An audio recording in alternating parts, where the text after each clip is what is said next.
Hello there, listeners. Today is June 8th, and here is Maya speaking. Today I'm recording from my friend's house, my friend Ariel. Well, it's not actually my house. I'm just You're subletting it. subletting it for Yeah, but it's like long protecting. explanation. It's okay. Yeah. It's okay. It's cool. You're I living here now. It's kind of my house now. While we're here Yeah. for now. And okay, so Ariel had some things to say, but I think before it will be good to give like a update to mostly, I guess, to the listeners from abroad, because the Israeli listeners probably already know about it. Good news today. Well, kind of. Yeah, it's relatively good news, I guess. In a way, this is like amazing good news, and it's the thing is, 4 hostages were released today with the military activity. One of those hostages is Noah Argemani, which I mentioned before several times, and specifically in the early episodes. It's Muni's friend. It's like the closest person to me that was under captivity. It's my best friend's friend, and she was released alive by a military activity that killed around 200 people, they say, from the Gaza people, and also an Israeli soldier was killed.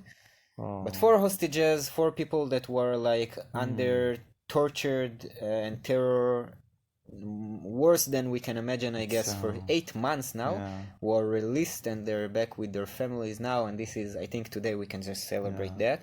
And also, we can like also take a moment to feel the pain about the one person that gave his life. And the like 200 people. 200, yeah, as well. Good that you can. It's like, it's crazy. I think the thing that bothered me the most with it is that I'm afraid that the fact that some hostages were released by military activity will lose the power of the protesting for a hostages deal, because most of the hostages are still there, and the way to get them out is hostages deal. You can see that clearly, because hostages deal so far took out about like 40 people, right? And military activity took out so far in these 8 months 8 people. Seven people. Yeah, well, force. I'm not a strong believer of force. I feel like always. And at least 3 hostages were killed by the IDF gunshot. And probably more. I think when they say that they managed to rescue bodies. Yeah. So they actually I believe shot the. Yeah, they probably tried to release them alive and they got killed. So So military involved is not a good solution, and I'm afraid that because they did manage to release 4 people with military involved, I'm afraid it will lose the protest for the deal, and it's bad news for the hostages that are still there. On the other hand, I can offer a suggestion that. Well, I've heard that putting too much pressure on the prospect of creating a deal also weakens the hands of the government in their capacity or ability to create a deal. I don't think so, because Hamas said, we agree to a deal. They said, they don't even said stop the war. But even if they say stop the war, which is like the worst case than the government can imagine, okay, so stop the war, get the people out, you know? It's the protesting make it difficult for the government to bargain for like a better deal, but fuck those bargaining. Get those people out. They are there for 8 months. If you ask me, release all the Palestinians prisoners and stop the war, but let those people out. They're in hell for 8 months. So I appreciate the intensity with which you clarify that. So I wish I wish my idea will not become true, and that the protesting for the hostages deal will continue. Yeah. But today we celebrate. How many hostages are like allegedly 120 something, I think, left there. Wow. 4 hostages were murdered like a week ago. Aye. So it's yeah. I think it's about 120 something. That makes me very sad. I was just really excited. I realized that there is such a podcast that Mayan is hosting just about 5 or 10 minutes ago, and I was really excited to see that there are people expressing their voice and being a voice for peace, and so I'm humbled to take part and co-create, and yeah, so thanks for recording my voice. And speak up, Ariel. You had something to say, right? Yes, Nachon. Take the stage. Oh, thank you. So I feel like the idea that I had to talk about in those 5 minutes that I had to prepare was, and just now there's an matos flying over an airplane. Yeah, maybe you can hear the military planes. So it's kind of hard to talk while I'm trying to get over gunfire and missiles. But what I usually like to talk about in the in aspect of the war is how, searching for internal peace, meaning finding how I mean, in my view, everything that's outside of me is always a reflection of something internal. Everything from everyday conversation to losing my wallet, everything that happens. And so if now the universe is exhibiting war on a very large scale, or comparably, I guess not so large, but yes, this war that in our lives it's large, as people who are living on the border, then what can we explore and in this idea, through this idea of everything being a reflection of us. So what I'm always witnessing in my life is that whenever there is change in me towards dis-ease and disharmony within my internal voices, it's always followed by missile attacks, more fear, someone speaking about something that happened in the news that was bad and awful. And I'm excited that just a day ago or 2 days ago I went to the stream here. It was like my first time going by myself to Nachal Kziv here, the stream, and I had some very powerful moments of lying down on the ground and confronting some voices in me of fear and of criticism about my appearance, about not being in a relationship with one female, all these voices, and it was like the first time that I feel like I was truly able to see the fear behind these voices and to say to them, like, I'm doing my best. And after that, I was already walking with a lightness in my heart for the past few days. And then I feel that like unsurprisingly, I hear some really good news about the war. Suddenly there are hostages released. It's like a It's kind of like a mystical can idea. You say if I make process within myself to get more enlightenment, can so the world will more enlightenment.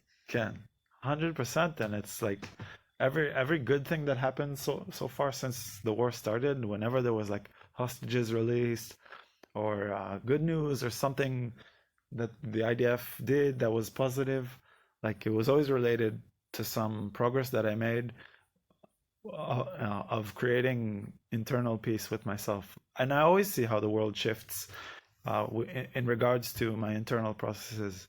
Yeah, it's like it's kind of a mystical thing, but it's there's like there's nothing I believe more intensely. Like because I see it very clearly how change outside is reflected with change inside. Um, and that is something that I really wish that more people spoke about because I feel like this is the way that we can create peace in the world if everyone does this work. Um, and understands that we have the power to change our environment. We're not victims.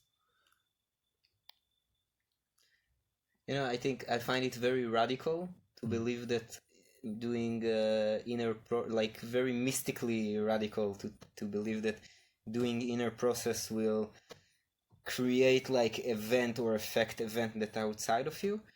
But I don't, and I'm like kind of like I have the urge to like protect my listeners from like, oh, this is a very radical thing, Interesting. But I think it doesn't really matter if you believe it or not, if it's like literally like affecting the outside scenario.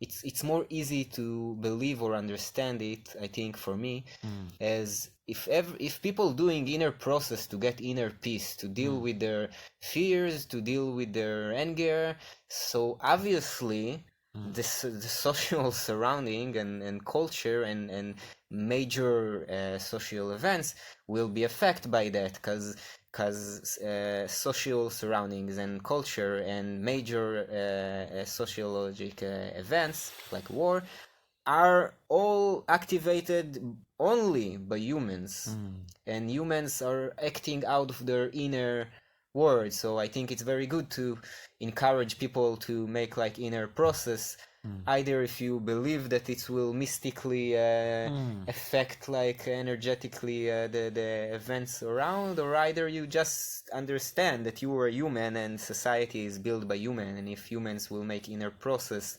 then it will affect the larger picture, right? I feel I have a problem with some issue with sometimes I feel like people are taking physical reality and referring to it as mysticism, and I just because yeah, it's kind of crazy. It's saying like I was in the river and I was like doing my inner process, and now you see hostages were released. So it's kind of like yeah, I know how it can be hard. It can be hard to swallow. So I feel you guys were not vibing with this right now. Maybe they are. I don't know. Or are. I hope it's getting to many people. I'm just even if it gets to one person, then even if it's just my own, I'm really happy. I feel that we know that there is that we live in a vibrational reality where there is waveforms of electromagnetic waves traveling, and we know that we can transmit these waves and from a very physical perspective. Yeah, just as any electrical, we know this in every science class they teach this, that every electron that moves through space creates an electromagnetic wave, and our body is a huge electrical system, so we know that we're transmitting waves all the time. So whether or not these waves are powerful enough to affect so quickly on such a large scale, that's a question that we can debate upon.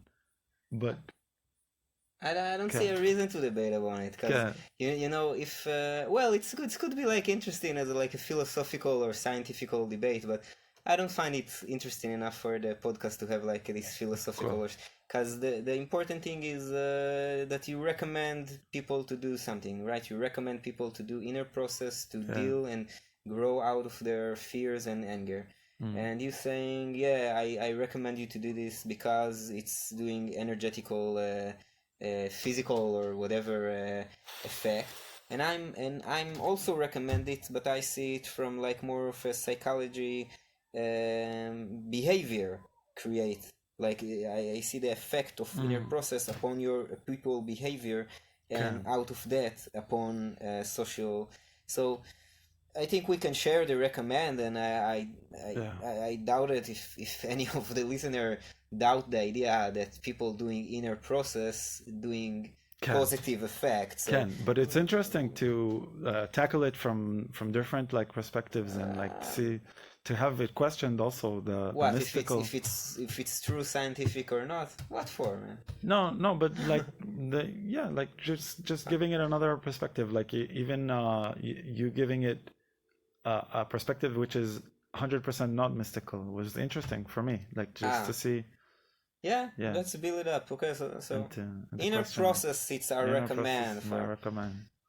And I think that's a good size for an episode, unless you have something more to say. No, that's 100%. Cool. That was like. Toda raba. Oh yeah, 16:30.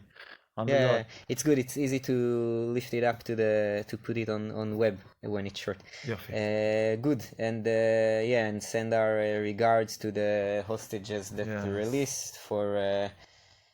Let's pray for a good.